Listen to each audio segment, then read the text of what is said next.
Welcome back to another Road to Platinum video. If you don't, oh, sorry, as you can see, we're here with Biomutant. If you don't know how these videos work, I basically go a little bit over the Platinum, as well as give a review on the game. So we'll start with the Platinum section of the game. So this trophy took me approximately 36 hours or so to get all the trophies. Sorry, the guides online say about 40 hours, which is definitely possible. Um, because I also skipped the whole last region of the game because it was running at about 10 frames. So, but you could also do this way faster. You could have the platinum in about 25 hours probably.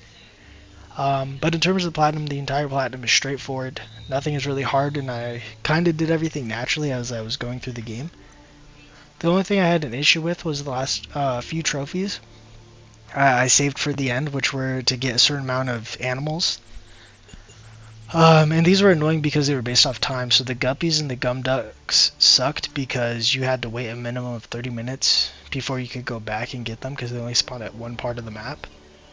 And there was only 5 each time. So it ended up taking about 2 hours or so.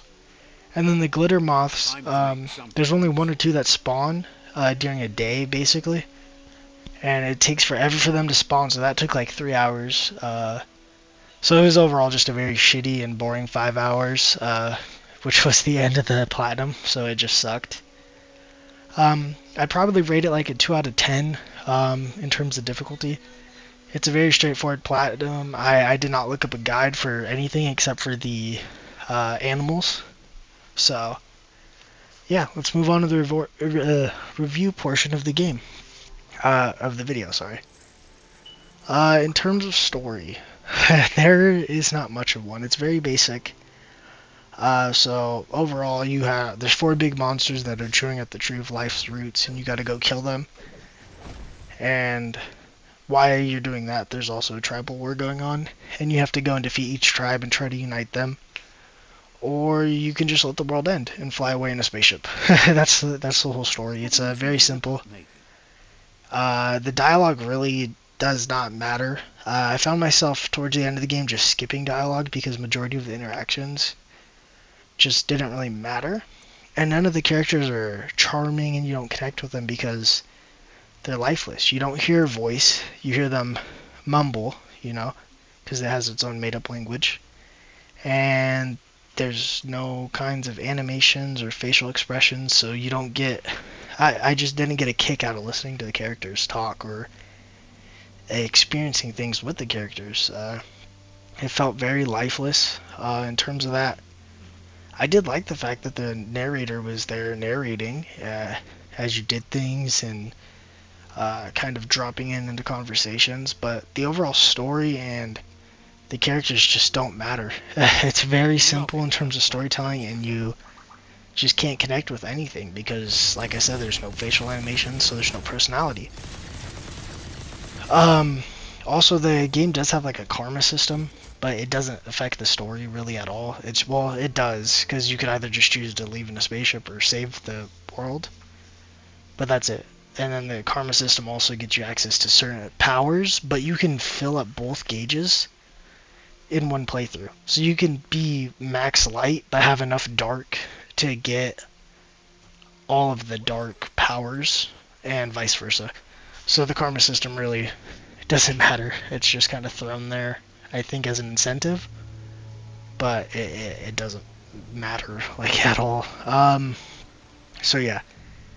And then now let's talk about the world of the game.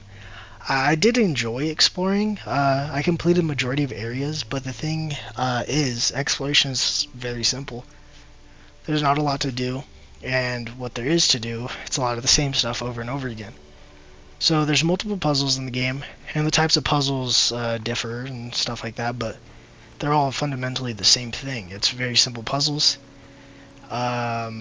where you... Sorry, hold on. Where you just connect different colors together.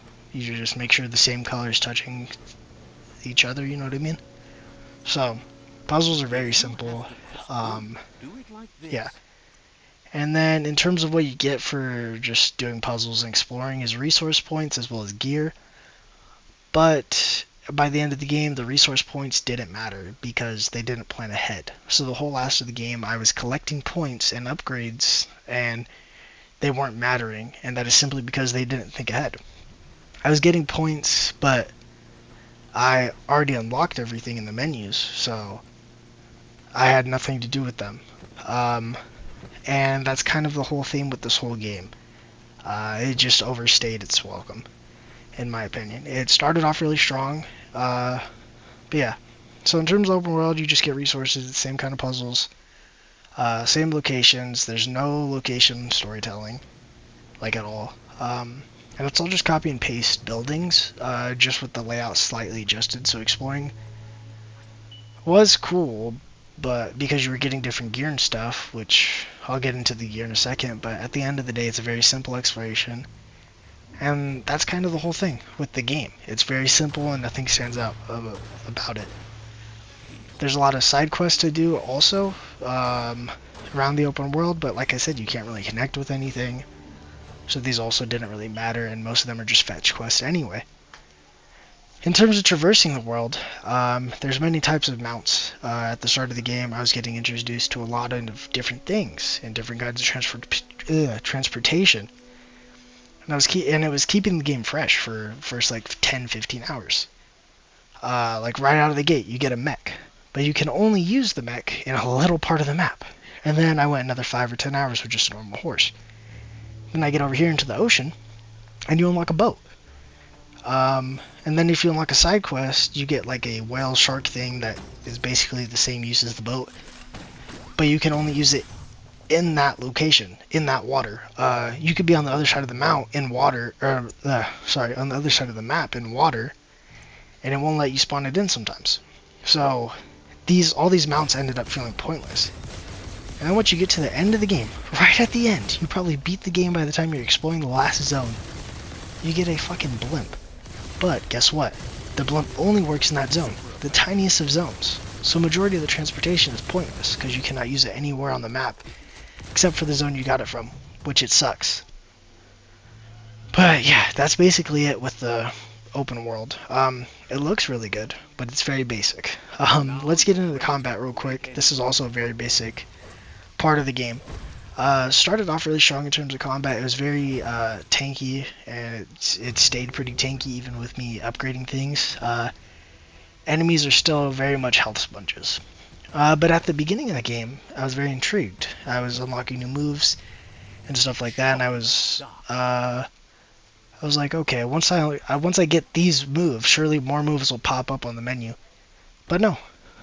So each weapon has like 5 special moves, and that's it. And you can unlock them for whatever weapon class you're using in the first hour and a half or so. So there's not much growth in terms of combat. It stays fairly the same. The one thing I will applaud, though, in terms of combat is the gear system. But before I get into that, let's talk about the weapon types real quick. So there's one-handed slash weapons, which you can also dual wield. There's two-handed slash, which is like great swords, basically. Then you have crush weapons, which is like giant hammers. And then for guns, you have guns, which are pistols, but it's labeled as guns for some reason. And then you have shotguns, semi-auto rifles, and automatic rifles.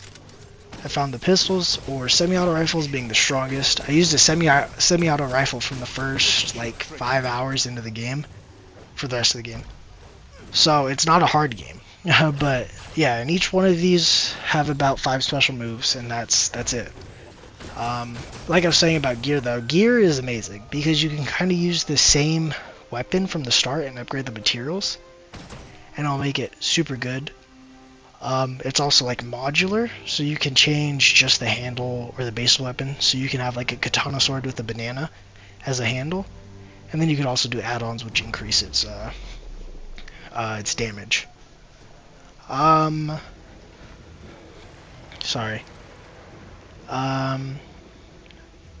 But with how cool the gear system is, it doesn't help for the fact that there's very minimal enemy variety, and combat is so simple and easy that the upgrade system really doesn't matter. That is one thing I will say about the game as well, as I wish it was harder. I usually don't say that for most games. I usually like the normal middle ground area where you sometimes die, but most of the time you're alright. But this game was so easy. I died maybe 6 times in combat, and then there's probably another like dozen or so times I've died. But that's because I fell into oil and couldn't get out because you move like a turtle in it. So, yeah, it's just an easy game. So combat is very simple. Gear is cool though. You can also do the same thing with your armor, so you could keep the same armor the whole game and just keep upgrading it, and that whole system is really good. But the combat and storytelling and quest and overall open world activities are so simple that you can't really enjoy the game that much. Found myself getting a headache towards the end just because it was a lot of the same stuff, and it's just an overwhelming amount of empty and lifeless buildings. But I also think that's kind of the point. I think they were going for empty and copy and paste because the game is trying to simulate real life, and it kind of pokes fun at suburban lifestyle and the way the world overall is now, at least in the Western world. So, but I do find the game to be charming as well, and it's very goofy at times. It has this style that I really do enjoy, but other than that, I don't really know what else to talk about. It's a very simple game. I think it does overstay its welcome. I think it's longer than it should be, and I do think the devs could have done something really good here, but they put out this average game, so I'm going to rate the game a 5 out of 10. I would rate it higher. I really went into it thinking it was going to be awesome, but combat never grew. The world is kind of the same everywhere, and the storytelling is not compelling whatsoever. There's also the fact that the game is riddled with bugs. There's many times where I've had to close the game entirely and reopen it for certain things to work. And then there's also the fact that I was unable to play in the final zone for the most part because the frames are so low. I was getting a headache from looking at it. Sorry. It could be a good game, but I think it was rushed by the publisher probably.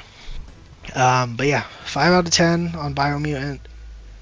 I don't know where we're going to platinum next in terms of the platinum videos, just because I did my wheel spin and it gave me a 4-hour platinum, and I'm not going to make a video on it because it's so short, so I don't know what's going to be next, but look out for that whenever it comes out. But we're still doing ESO and Planet Zoo on the channel, and we are currently going through Yakuza and Sherlock Holmes. We're kind of going back and forth on those games, so look out for those on the channel as well.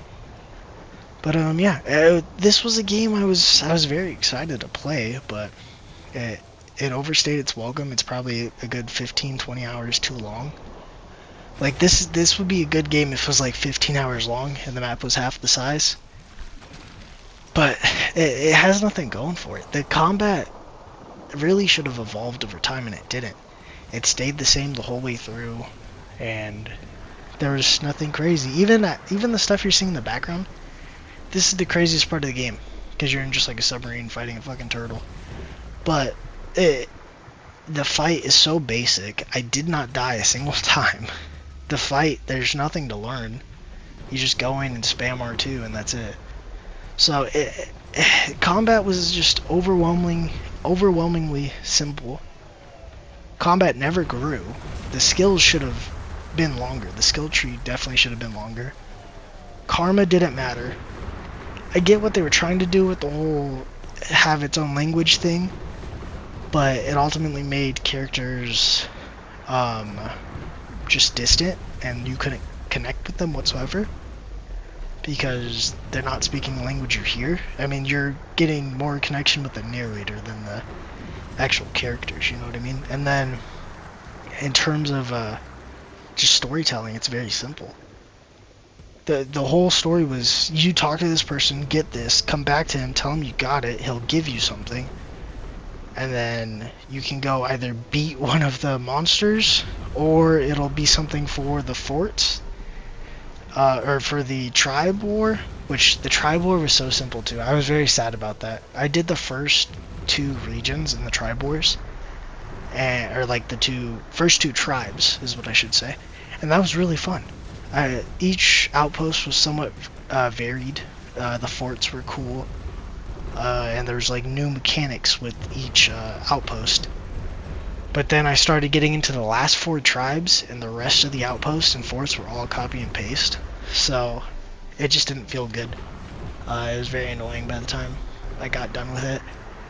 And then, like I said too, the other thing that was a bummer was the karma system. I was so happy about it. I went into it kind of playing this like a samurai, but also like a samurai who's nice but also kind of mean, you know. And I was gonna go for this majority dark but somewhat light kind of playthrough. And then as I got through, I was like, damn, my karma doesn't matter. And the only way to get your karma down is by doing like terrible things. Getting karma up is easy because majority of conversations will lead to your karma being up. But karma being down is like you killing animals for no reason, or just leaving a person you saved to die. And that's like it. That's the only things that bring your karma down.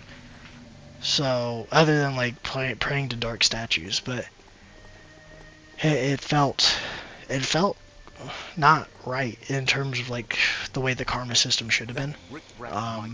Yeah, I am sorry too. I didn't mean to rant as much as I did. When I wrote the script, it kind of just turned into that. I enjoyed most of my time with the game, but the last like 10 hours, 15 hours was not fun.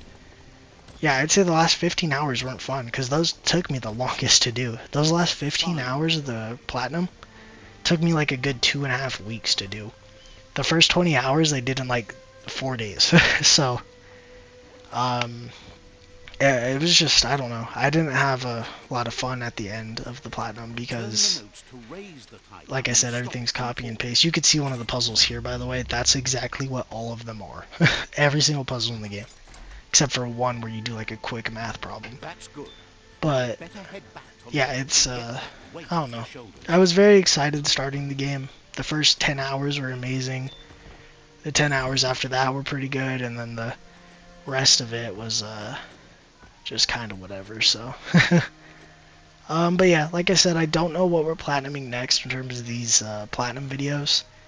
I spun the wheel. Actually, you know what? I'll spin the wheel right now. I spun the wheel before this, and it gave me another 4-hour platinum. I'm like, I can't make a video on that. So, let's see. I'll spin the wheel right now. If I get a game that's more than fucking 5 hours long, I'll make a video on it eventually. These platinums take me so long to do because I'll go like weeks without playing anything sometimes. So sometimes they just take a while. Let's see, what's going to be our next Road to Platinum video? And it is... I'll spin it one more time because I'm not doing Power Wash Simulator. That's going to be such a boring video. I need one to make a good video on. I already have 2 platinums I'm going to do without videos because I spun the wheel. And I got them, so, and they're both 4 hours long. So I'm going to do both of them. Uncharted. Okay, so Uncharted will be the first Uncharted. Will be our next Road to Platinum video. That shit's going to be rough as fuck. Because I know you have to beat that game like 5 times to platinum it or something crazy. So, that'll be interesting. It probably won't take that long though, and I do want to play through Uncharted again anyway because it was really fun. So, that's alright. But yeah, that's going to do it for this Road to Platinum video. Look out for Uncharted. It'll probably be a solid month or 2 before then because they take so long. But yeah, hope you guys enjoyed. If you did, please don't forget to like and subscribe. Comment down below what you guys want to see on the channel in the future. I'll see you guys very soon in the next one. Stay safe out there, and peace out, guys.